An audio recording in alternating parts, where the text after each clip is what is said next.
Ellie, as Neil said, Elizette Carlson, if you want to look me up on LinkedIn. I say that because I'm really excited about the crew we have here and don't want to spend too much time talking about myself. So Elizette Carlson, I'm a partner at Boyden, do high-level executive search, so work with CEOs, heads of people to find them the absolute best talent, absolute best rock stars.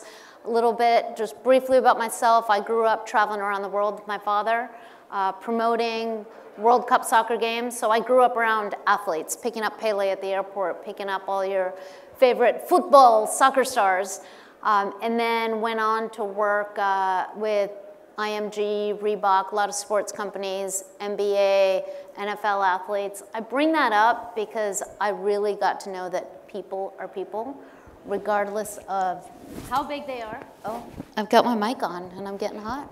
I'll keep my mic on.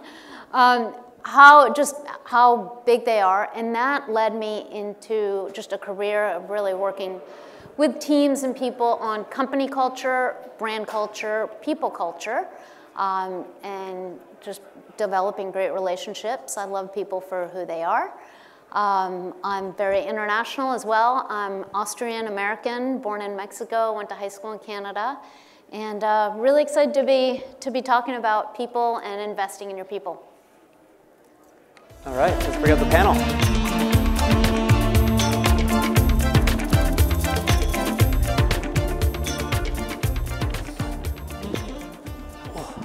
So speaking of superstars, we've got three great superstars here. We've got Sarah from Fashionphile. We've got Josh from Veyo, and well, he can explain, and Adam from Cloudbeds, and I'm gonna have them tell you a little bit about themselves and where they are and really focus on their company culture, their people, how they find talent, how they retain talent, and what they prioritize with company culture. Sarah Davis, and Fashionphile is an ultra-luxury accessory resale platform. So we buy and sell Louis Vuitton, Gucci, Hermes, Rolex, Patek, watches, fine jewelry, handbags, and other accessories. Our headquarters is like 7 minutes from here in Carlsbad. You probably didn't even know that. Don't go or send your wives or girlfriends because it will be dangerous.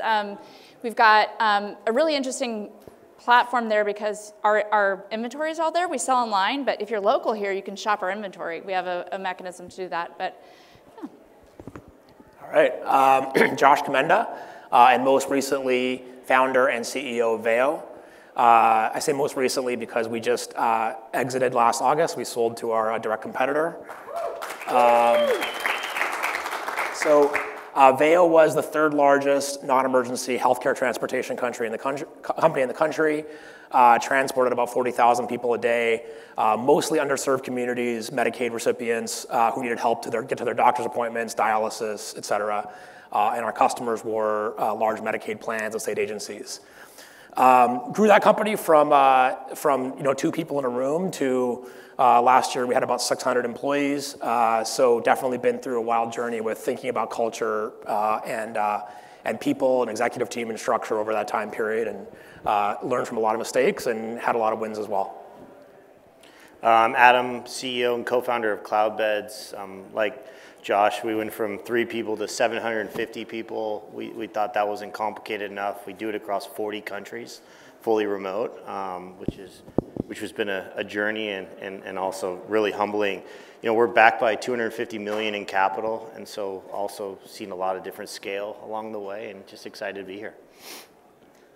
All right, so we're gonna do a super quick rapid fire on, let's just talk about your current work-life structure balance. Are people working at home? Are they hybrid? Are they in the office? We're operators, so we're authenticating, we're packing, shipping, we sell online, and so we've got a good mix. Our digital and tech teams are at home. For the most part, hybrid. We have offices for them, but our first investor was Neiman Marcus in 2019, so we're actually in 10 Neiman Marcus stores as well. So we're all across the country and people in retail environments, so it's kind of a total mix, but operators, yeah. At the moment, I'm at home. So, We're fully remote. So we have a small team here in San Diego, a team in Ireland that goes around an office, Barcelona, small office, but for the most part, everyone is working from their PJs. Awesome. So company culture. How do you prioritize company culture? There are multiple definitions. So let's start by defining what company culture means to you for your company, past company. Josh? To me, company, for us, culture was something that, definitely over time, we got much more intentional and deliberate about thinking about what that should be, and very much intertwined with our strategy, vision, mission. And so we would do strategic planning every fall, and a big part of that was spending, at least a day or two reassessing what do we think the culture of our company is, how should we be more deliberate about, making sure that that's heavily entrenched in our hiring process, and what corrections do we need to make, what sort of patterns and behaviors are we seeing that maybe are antithetical to who we really want to be or who we ought to be to achieve our goals. So really baking that into our hiring process, evaluating, course correcting, et cetera. Adam, you want to jump in? I'm going to echo a lot of things that Josh said. From day one, we took a people first, customer second, business third. That was our formula. We knew that if we put a lot of time and energy in developing our people, and we have this sort of, fast forward 10 years later, we have a thesis around that, but if they're happy and they outperform their peers at our competitors, we know that they're going to build and bring their best to our customer. And when our customers is satisfied, our business should be fine. We also know that if we are developing them fast, and there's a ratio of how much development every year, we have this core value called Kaizen. It's this sort of 1% improvement every day. If we're growing at a fast enough clip as people, we know that the company will also grow from a performance perspective. And so there's this sort of, as you think about scale, we also look at that correlation. If we're not growing our people fast enough, our company will see SaaS decay over time and our growth rate will slow down. And so we've very much been people-centric from day one, and we think that works. Yeah, I mean, it's interesting for us because I started the business in 1999, grew it over time, just every year growing after the last year. And so in the beginning, when you have a small business, the culture is just natural. It's like I've got people there. It's very easy. I'm hiring everyone myself. And it's very easy to hire people that I feel like that I'm going to connect with, the early people I'd known and had connections with. But now, we're about a little under 500 employees. I'm not hiring everybody. How do you really memorialize the culture? And for us, like I said, we're in retail environments, we're in digital, remote and hybrid and everything in between. Warehouse workers, really, it's a really fabulous warehouse. You need to go check it out. But it is a warehouse environment. So how do you really maintain that same culture and feel amongst everyone? And so part of what we've really tried to work on that too. And one of the things we've done actually is we're going through the B Corp certification process right now. We just finished the assessment, and we're right now in the working with the B Corp through the certification. And for me, what it was kind of memorializing, saying regardless of who continues to invest in the company and how big the company gets, this is what we want. This is how we've always grown it. This is what's important to us in every environment, and getting the team's involvement in that. And so that's helped us to kind of memorialize it as it grows. It's going to stay true to these things that we really believe in. I think that really resonates with me in terms of at the start, when you're a small company, I mean, really the culture is like a flow down from the CEO event at the start, right? And it's really easy to say, the first, when a company's small, the personality and culture of the company really is kind of a mirror of the CEO's culture. But as you grow and scale, it can be a struggle, right? And I think that's where, for me, my experiences, it's been making sure that our executive team and we spend a ton of time together, being completely aligned and discussing who are we, making sure we're all aligned because that's the starting point. And then the folks that report up to the executive team, it all flows down. So making sure the management structure all the way down is impressing who we are, what we aren't. And, I can remember, times, at times as we grew, sort of overhearing conversations from employees, just announcing something that was a cultural trait that really wasn't. And I was like, where did that come from? And being able to like politely kind of correct that, say that's not really like who we are, or recognizing that when a company grows, there can be concurrence developing, and can take a life of its own. And as a CEO, you have to constantly be like resetting and recalibrating the culture. Absolutely, you got to go with the ever-changing nature. So, with hiring and retaining top talent, because that's what I do every day. It's like I look for just the best people you can possibly place into a company, and it's way beyond a resume. It's their soft skills. It's the flexibility. It's obviously how do they integrate into company culture. What are the biggest challenges you're seeing right now with finding talent, really great talent, retaining talent, and then you all have pretty good sized companies. So for the C-suite level, what is your involvement? How much do you get involved? Do you hand it over? VP of people has it. So at the C-suite level, what's your involvement? And back to the bigger question is, what are the challenges you're seeing finding and retaining talent? So from our perspective, anything that's 2 degrees separation from a C-level suite member, that C-level suite member is a part of that interview and typically goes first, actually. So we reverse the process. So if I'm hiring a director above, I want to be the first interviewee. And I want to get to know them, and I also want to see their engagement going forward, even though I might not be the decision maker in that hire. And so myself, my co-founder, and others, we try to go first as part of the process, because what will happen is we'll see how they interact ongoing throughout the process. And so I'll always offer up my cell phone. I'll say, text me if you have any questions about the company vision or whatever, and you'd be shocked at how many times someone doesn't. And that's immediate denial. And so for us, we're looking for that engagement early. 2 years ago, let's just sort of fast back to prior to COVID, you could re-engage or retain your talent by making them feel like they're a part of a vision every year, right? Now the world has shifted to you need to re-engage your talent every 3 months, every quarter. And so there's this really over-indexation on, at least I think from the leadership perspective, that you are your chief communicator. Like CEOs are the chief communication officer.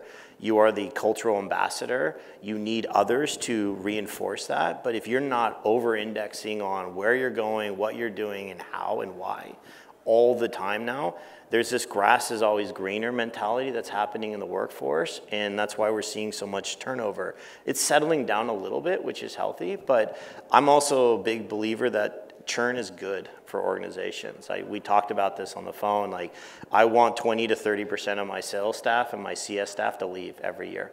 And we think that's healthy, and that's in line with some averages. But look, you can't necessarily always develop people, and you need to get people who check out of the organization. So we also subscribe to, and my HR team is in here, fire fast, and our record is 9 days.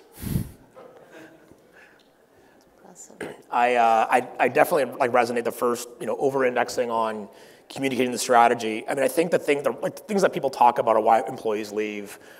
People talk about, salary and workload, but I actually think the 2 main reasons people leave are they don't have a good boss and they don't understand the strategy of the company.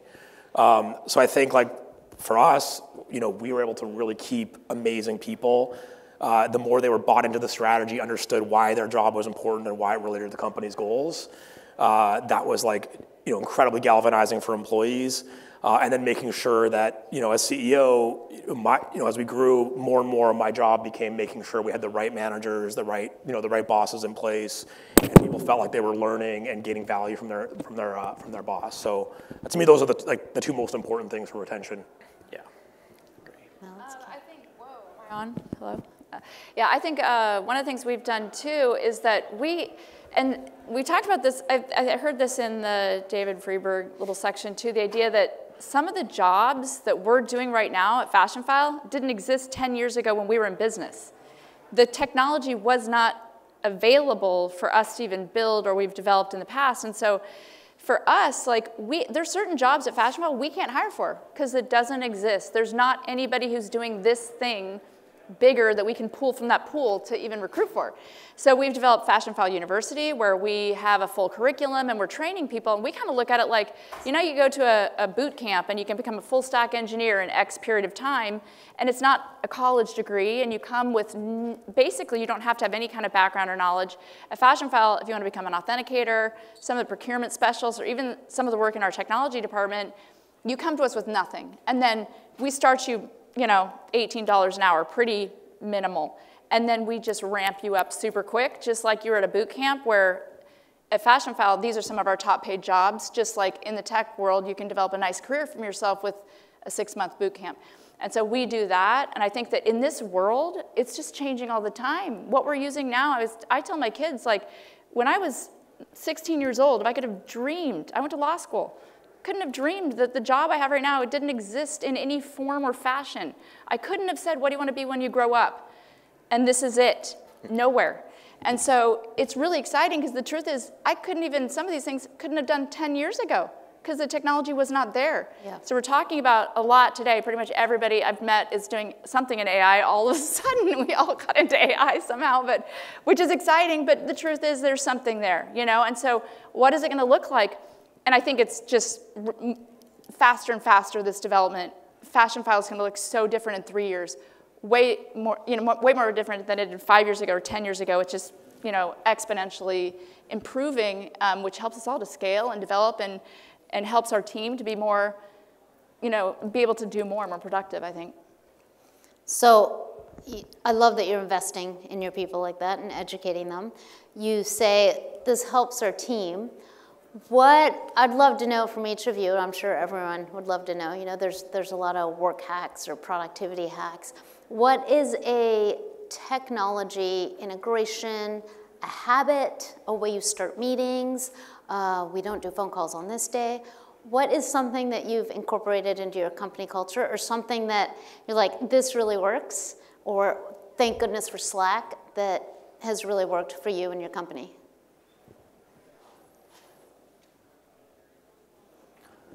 I'll go Who wants first. to kick it off? Let's do it. So in the perfect world, I'd love to go to 4-day work weeks. Just personally, that would be amazing. It probably doesn't work for our industry, which is 24/7. We support hotels and hosts all over the world. So we implemented quarterly holidays, and it's actually moving to monthly holidays. So we do an extra long weekend where we split the company by 2 dates, and half the company takes off and the other half takes off the next Friday. And it's amazing. Where we saw the most impact was recruiting and referrals from that.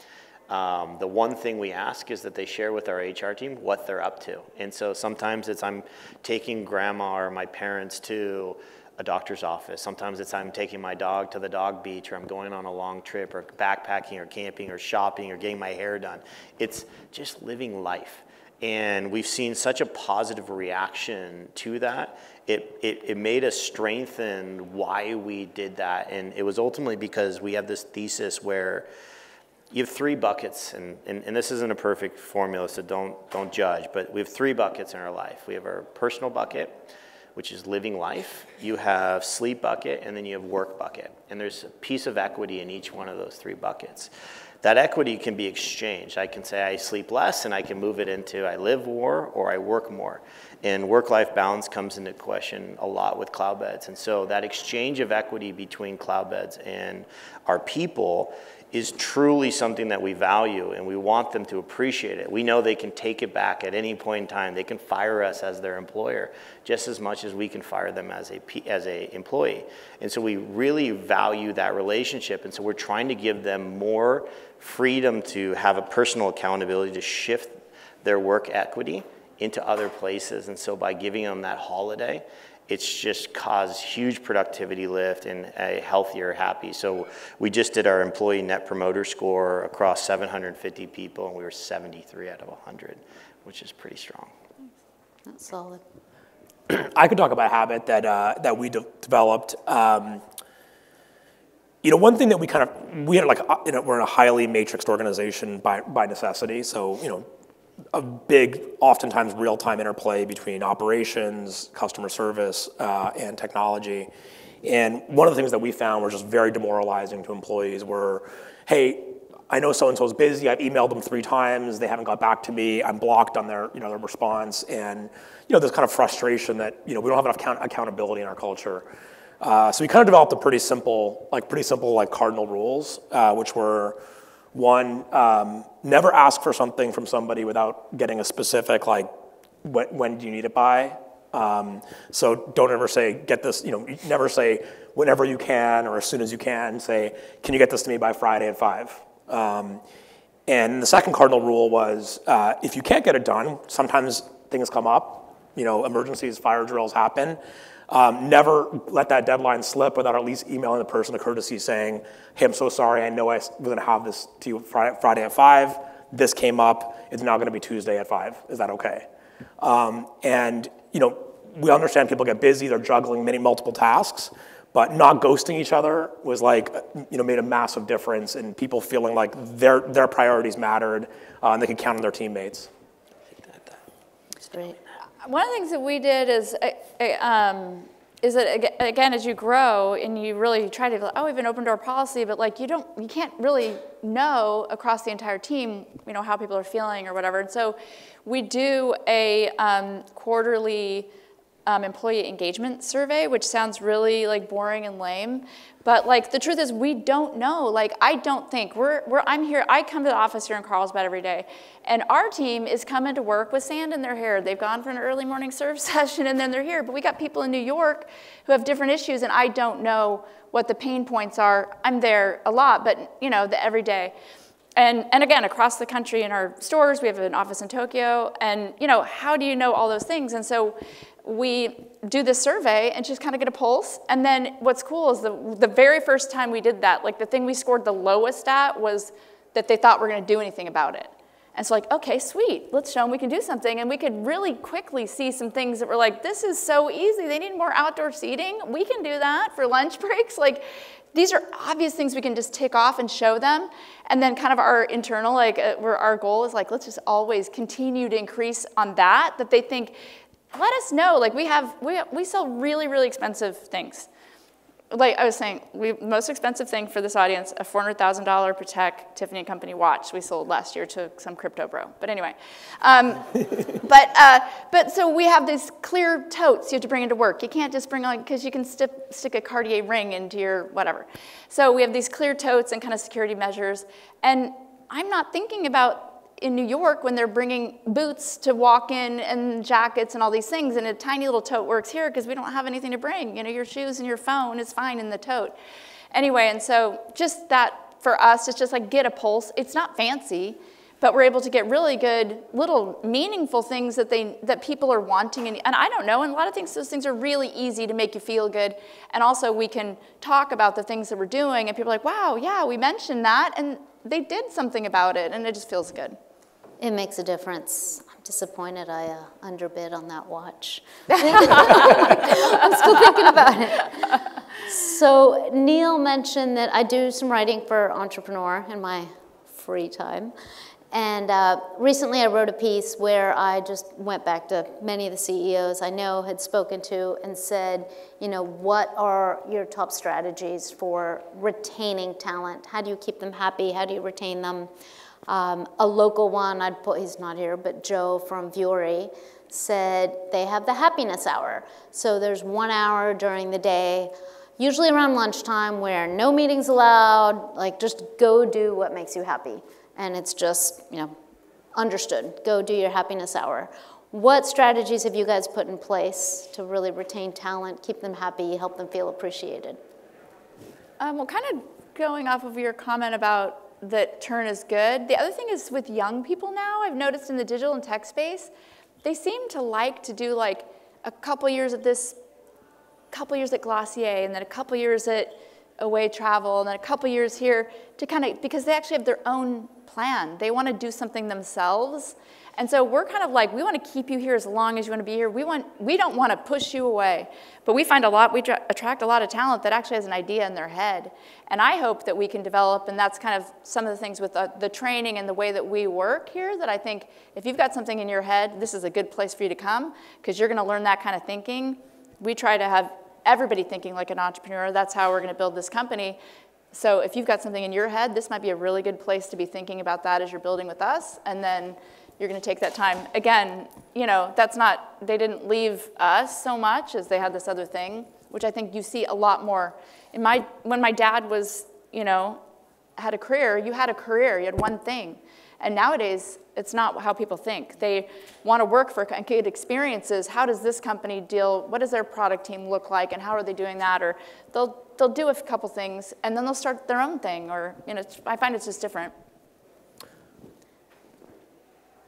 You guys are. Yeah, no, I mean,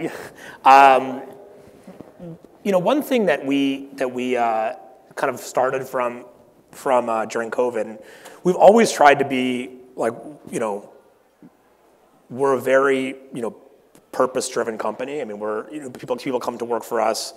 You know, NEMT, non-emergency medical transportation, is a big social determinant of health. It's a lever that we could use to change the curve of healthcare costs and improve the quality of life of folks. So a lot of folks that come to work for us are very purpose-driven. They're coming to like to work for us not just to do something cool, but to do something like they feel is very meaningful within the healthcare system and underserved communities. So and we tried to make sure that like that level of passion and caring for people, like, you know, really shone all the way from the executive team on down. A simple thing we did during COVID is we were on video calls at the start almost every second day with our team, just being like understanding the stress and uncertainty that everyone was going through, and just talking about it, you know, in group settings and things like that. And then we set up a hotline saying, you know, during COVID, if you're struggling with anything, that, you know, just, you know, send this anonymous hotline that our HR will monitor confidentially. With anything you need help with. You know, we have some lower wage workers in our call center, and we knew people might be struggling with, you know, financially, if they had a spouse that was laid off, or maybe they were struggling with childcare or things like that. So we can't promise we can solve everything, but give us a shot. And those types of things, we continued doing that after COVID. Those types of things, the employees, like, how many people came up to me and were like, you know, it's just, I've never worked for a company where I felt like the leadership team actually cared about the employees. So just showing like those little details made a huge difference. Yeah, we did something similar. So we have 85 people in Ukraine, and so when the war started, it immediately put a shock into a decent part of our population, and especially ones that have been with us for a while. We spent close to $1 million supporting that team, moving them out of Ukraine, like doing anything and everything to get them from bulletproof vests to gear. I mean, we did it. There was nothing off the table. We even moved their families and immediate families out of country. They've been with us from day one, and I was getting emails from that team thanking us when bombs were going off 15 feet from their homes. Wow. And that resonated across the organization, to your point, that we actually cared.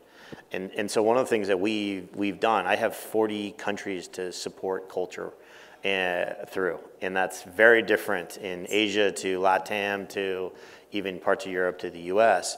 So we over-index on communication. So we do our company-wides, we do our all hands, we do an internal podcast where founders interview staff member, we have celebration channels. I mean, you name it, everything we can possibly do. And the best thing I've ever done, and maybe ChatGPT and some of these AI engines will fix, but we have 2 executive ghostwriters. They are there to just write for leaders, and they're there to help us communicate thoroughly and more often than not. And so the idea of just taking my phone, hitting the record button in Slack, and firing a memo to one of the 2 to just craft something for a team, a project, a squad, whatever it might be, has just been night and day easier from our perspective, and it's worth that coin by 10x. That's really cool, really original. So we all want really successful, driven rock stars working for our companies, working for us, having great teams. How do you take action when someone on your team is not conforming to the company culture, not meeting their goals? I think you kind of said it earlier. Where you give them like, is it, all right, let's call them in, let's talk to them, let's give them a little grace period. Is it, we got to churn, we got to keep up with our churn rate? Is it, so that's, yeah, I think depending on the situation or whatever, the problem is if you accept that behavior, you set the new standard. You can't say, this is our standard, And then meanwhile, you accept this behavior because you've now set that as the standard. And so, you know, whether it's putting them on a PIP or kind of like working on, you know, depending on the situation, if it's egregious, I mean, 9 days is pretty quick. I don't know. But depending on the situation, it was valid. I mean, whatever. It was valid, though. But I kind of know what they did. Yeah, we'll talk That's about what that. led me to all this. You said the 9 days, and I'm like, all right. No, but I think the reality is, you know, we as leaders, one of our responsibilities is to create environments for others to be successful in, right? Like that's why we're surrounding ourselves. And I agree with, you know, half the time people leave because of poor management. And when you're in hyper growth mode, we've doubled the company 3 times in the last 4 years. So a lot of our people who are now managing were never managers in their entire life. They might have been the best individual contributor in that role, and we've now elevated them into a managerial position. Is that fair for them to ask them to manage a team and to be a leader without training? I would say, no, it's not. And so the area that I constantly look at is if someone is failing, it's because of our system is failing them. And a lot of the times it's the individual, but in many cases it's a manager just didn't have the EQ to understand that there's a personal situation going on that might be distracting them from work. And it goes back to those 3 buckets of equity. When I start my one-on-ones, I ask how their head and their heart is always for my team members, because I want to know, like, are they prepared to do the agenda that we've set, or are they distracted because their 4-year-old's sick, or they have to take someone to the hospital? We can always move that call. But we put performance, we have PIPs, like we love PIPs. We use them as opportunities to re-engage an individual. We always use them, we never fire without one. It's something we're religious about. And in most cases, it's not successful, unfortunately, because if you have someone who's too far disengaged, it's actually faster to sort of get them out of the organization. But we still try. It is our duty as leaders to try to put that environment in play, and sometimes it works and sometimes it doesn't. And Adam, I empathize and understand. I think from a non-career standpoint, I was a coxswain for rowing at a very high level in 2 countries, and it's all teamwork. Like, you cannot have one person not rowing or putting their blade in at the right time, because you will, like, the boat will not move properly. So I understand that, and sometimes it's like, you got to replace them. I get it, and I've founded companies as well. And at Boyden, we also do leadership consulting. So, I mean, you can be, let me give you a chance, but you're running a business. It's your baby as entrepreneurs as well. How have you, I'd love your viewpoint, Josh, because you're out of it as well. How have you handled it? And then also how you handle these things as you're exiting. Yeah, I mean, definitely want to echo, Sarah and Adam, where there is like sometimes this mentality that people get trapped in of like retention, and there's times in the past where we've talked with our exec team, and there's people that maybe they're really, really skilled technically, or they have some attributes that are like, oh my God, we can't live without this person, and it'd be terrifying, but they're unhappy, but they're always unhappy. There's nothing you can do to fix it. And then eventually you realize, like, if it's a cultural mismatch, and you've given it a few tries, like, it's time to part ways. Yeah. And I think back, and interesting, like after selling the company, thinking about like, I don't think I've ever regretted firing somebody, because it hasn't, and I don't think there's one case where it hasn't been the best thing for everyone involved, right? So, there's folks where we bent over backwards for so long trying to make this work. And ultimately didn't work out, and then took us 18 months to figure that out, and ultimately when we finally parted ways, that person was relieved, because they were like, hey, this is not the right role for me, and I'm miserable and unhappy that I can't be successful, I'm in the wrong role. Their team is happier, like you start hearing all these stories of like things it was actually way worse than you even knew. And so like you kind of freed that person to go pursue where they're supposed to be, and it works out better. I've never regretted that. It's definitely, we sold to a direct competitor, and so that was a little bit of a, overall it was a happy situation, but it was a challenge, right? You're like kind of come together with your biggest rival for the last 6 years. You have big cultural differences, and ultimately there was some pain there. I mean, I think what I'm very, very thankful of is Obviously, there was some synergy and some cultural clashes, and not all the employees kept their jobs, but they were very graceful. Like the acquiring company was very graceful and respectful about it. They treated everyone really fairly, and everyone. I felt really good that everybody. And especially, back last August, it was such a hot job market. We had built a really well-equipped, highly skilled team that was going to immediately land on their feet. And for most people, it was like, this is a great transition opportunity for me. Excellent. So I have no idea what that feels like. And I'm just, the whole idea of leaving my baby, which is now a teenager, is just terrifying to me, to be honest with you. But I think, to your point, one of the things I was thinking about the whole time was, also, as you move through this sort of growth, I've had to tell friends who help build who we are today, that they are not going to continue in a role that's a leadership role, and that is one of the hardest things you will ever do. And so we have this concept, and I learned it. So we were very fortunate to be included in Goldman Sachs Builders and Innovator conference last year, and so I got to go, and Kris Jenner and they throw out the red carpet, and the speakers were unbelievable. And the CrowdStrike CEO got up, and here's a founder CEO of one of the most valuable publicly traded companies in the world, gets on stage and goes to the same point. He's like, I had to learn the hard way that most people do not scale. And the way I taught myself to make it business in black and white is I asked myself, I've known you for now 2 years, and I look at all that experience I've learned about you for 2 years, and I reevaluate, would I hire you knowing those 2 years of past lessons for that same role today? And if the answer is no, you move on and you put someone else in that role. And it was this gut shot, because I was like, man, I have friends in this organization that I love, that I would do anything for I know their kids have grown up, and we have, some of our leaders have been with us for 8 years. And we're now asking ourselves, can they continue to scale? And it is crazy. We've replaced 3 leaders in 3 teams 5 times now. And that's not because of the right or wrong hire. It's because the scale is now incrementally different and more challenging. And they're hard conversations, but the relief on both sides is immediate for everyone. And so you should over-index on sooner than later. I will say this is kind of controversial, but we've had that happen, and we've also moved people into a different spot, and they're just bloom like a rose. Yeah. So we actually have had that happen, and we have had people that we've tried to force them to become managers, and they're just don't have it. And now one in particular is an independent contributor who's been with us for 12 years and is so valuable in this role, can't work with people. And we're like, well, you've got some real value to us in this job.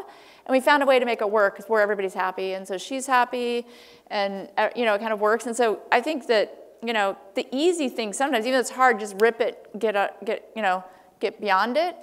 But it takes a little bit of work, and because sometimes there's a risk there. Sometimes you can move them, and that wasn't the problem. The person was the problem. But we've actually found, we've had that happen a few times, where we've got people that are still with us today who started out in a totally different role, and even sometimes a step down. Yeah. And if they're willing to take to humble themselves into this thing where there's this opportunity to really kind of excel where you weren't here, we've had that happen, and it's worked. So it's a little bit, it's a struggle to work through, but it's a way to be creative. That's awesome. I want to get to just a couple Q&As. We're practically out of time. No, okay. All right, then just a one-word answer. One-word answer. Oh, no. Your biggest benchmark for success on talent. Is it company growth? Is it happiness? Is it one-word answer? Stop. I